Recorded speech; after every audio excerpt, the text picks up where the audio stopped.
We're now joined by Jeff from Jungle Rot. Jeff, please tell us not only how you got started in music, but eventually how, you know, the band came together. Well, the band's 20 years old. I've been a part of it for half my career. I started music really young.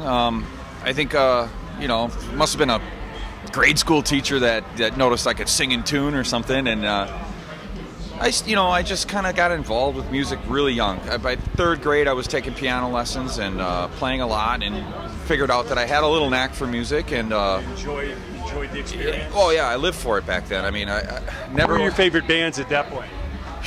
In third grade, I was listening to what my mom was listening to, Pat Benatar, Def Leppard, and she listened to Michael Jackson and stuff like that. Classic rock mix, you know, pop, Wham. Right. All the MTV hits. Yeah, I watched a lot of MTV, of course. You know, when Headbangers Ball came out, that was huge for me. I mean, it was so long ago. But I remember. Which market? Where'd you grow up? I grew up in north of Milwaukee, and it's a little town called Sheboygan, Wisconsin. So, you know, I was an only child, and I didn't have any, you know, Sheboygan was a very small town, and there wasn't a lot of, you know, I didn't really get into metal and stuff until I was in high school, and, you know, and things started, you know, you just meet people. But, you know, younger, I liked, let's see, grade school, I mean, I learned how to play with Metallica. So, I mean, when Master of Puppets came out, I had a guitar at that point, and boy, oh boy, I sat in my bedroom for hours just learning power chords and just getting fast. And what was the first, like, arena show? Did you go to Milwaukee and see a show? Well, the first big arena show I saw was when my stepdad and my mother got married.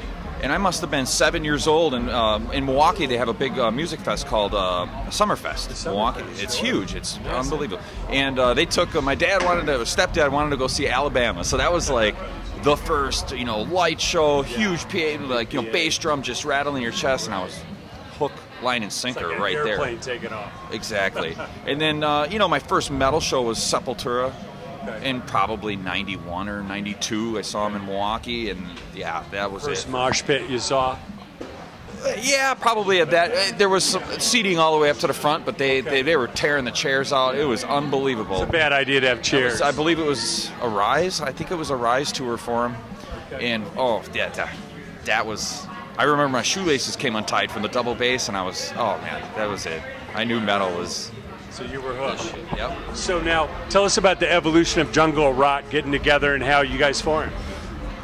I actually don't know a whole heck of a lot. Now, Dave and a couple of his high school buddies, I believe, started the band. I don't even know if Dave was there, I think, from day one. There was a couple guys I couldn't even tell you their names anymore. So it was already started, you joined in? Sure, I joined in, you know, 9 or 10 years later. Okay. Exactly, I joined in maybe 04, something like that. And what was it about their band that appealed to you? Well, it's a strange story. I mean, I grew up in the area. I heard of the band, didn't really listen to them a lot. And I was playing with another band, and our drummer was asked to do a tour with them.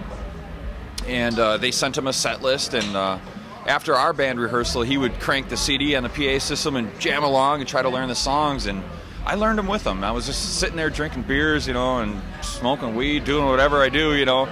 And I was like, you know, I'm going to learn these with you and help you along. Hopefully playing them live will help you instead of playing to a CD. And when I went down to meet Dave, it just happened that Jimmy couldn't get into Canada, and he was playing guitar at that time. It's a weird story, boy. So I filled in on guitar.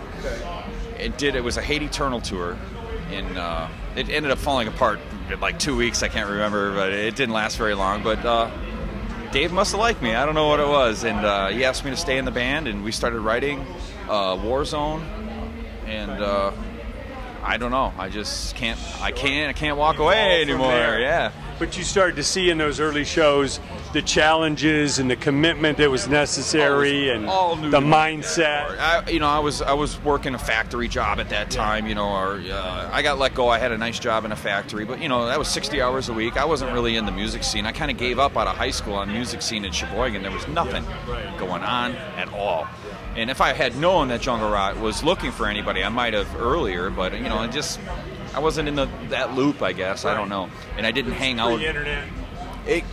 It was coming out. You know, we all had MySpace pages at that time. You know, that must have been Yeah, 2002, 2003. But growing up, you think it's a big party out there, and then you realize it's probably harder than a factory job, man. It's more stressful. I mean, when you work a nice factory job, you know your bills are getting paid, you know, and things like that. You know, consistent. Out here, it's unpredictable.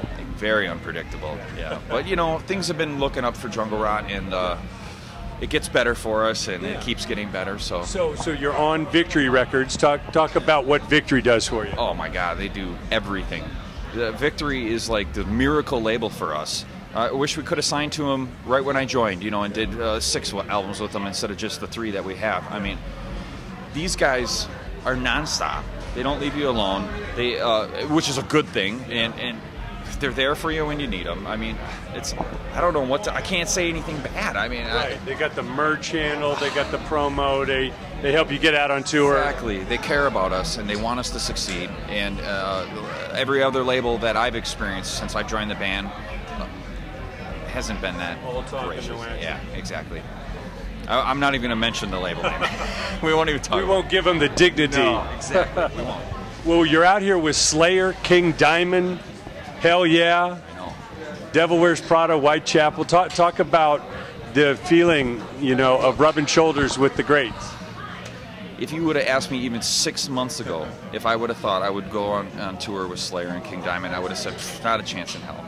And here we are, you know. Yeah, we've discussed it with Victory. We know they had the stage here, and you know, and it's just all comes down to timing. We pump this album out. We're very happy with it, and it works out perfect. They like the fact that we're releasing a CD now. Yeah. Put you on the Mayhem Fest. It's a win-win for both of us, and we're very excited to be here. No doubt about it. Any special things you do to kind of prepare for this or pace yourself on a tour like this? Well, you know, I'd like to say yes. Unfortunately, our set is only 25 minutes. It's you know, we're playing a couple new ones, a couple off the last album. We're done. You know, these are songs that it's that time before and after the set that really makes a difference. Of I would being prep consistent. more. If I had to do an hour-and-a-half set, I would definitely be. You know, I feel like I almost like the feeling of just going up cold and just. It feels like I haven't played metal since the last time I played metal. Instead of rehearsing for an hour, I feel I don't know what it is about me. Very spontaneous. Yeah, I mean I warm up a little bit, you know, little finger diddly exercises, just you know, but I don't go crazy or nothing. And I see these guys that are working out like mad. Nah, that's cool. You know, it gets their energy up. Yep, and you know, we're a little more old school. Plant your feet on the ground, headbang.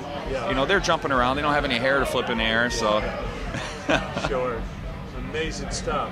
Well, all that you see in the business and being around these tours, what advice do you give to the young bands, the young players, people that really want to do this? They can't be talked out of it, but they need a wake-up call. They need to know the kind of sacrifice and dedication it takes. What do you clue them in on? Well, dedication is a key. You know, I always tell people if you're not going to stick with something, I mean, if you join something and you can't decide in the first couple months whether you would spend 5 years with these guys and try to build something that's away for it. Don't waste your time. Find something else and find something that you'll dedicate at least 5 years to, because that's how long it takes to find magic. And this, from my experience, there are bands out there, of course, that join super groups that can get together and make magic happen fast. The exception. But they're all great songwriters. You find a songwriter. I mean, not everybody's a songwriter. You know, I'm not a songwriter as much as Dave is, and you know, but we work together well writing. You know, I'm kind of his. But that's besides the point. Young guys need to dedicate their time and realize that it's just you can't just get together 2 times a week and drink beer and nothing's going to happen. No shortcuts. No, you gotta make sure that you're honest with yourself about what you're writing. If you listen to the recording and go, I mean, let's rethink here. Is this our style then? Is this what we're good at? You know, yeah, it's harder than it seems. Jeff, thank you so much. Can't wait to see you guys on that Mayhem stage. Best of luck on the tour. Thank you. It's been a pleasure.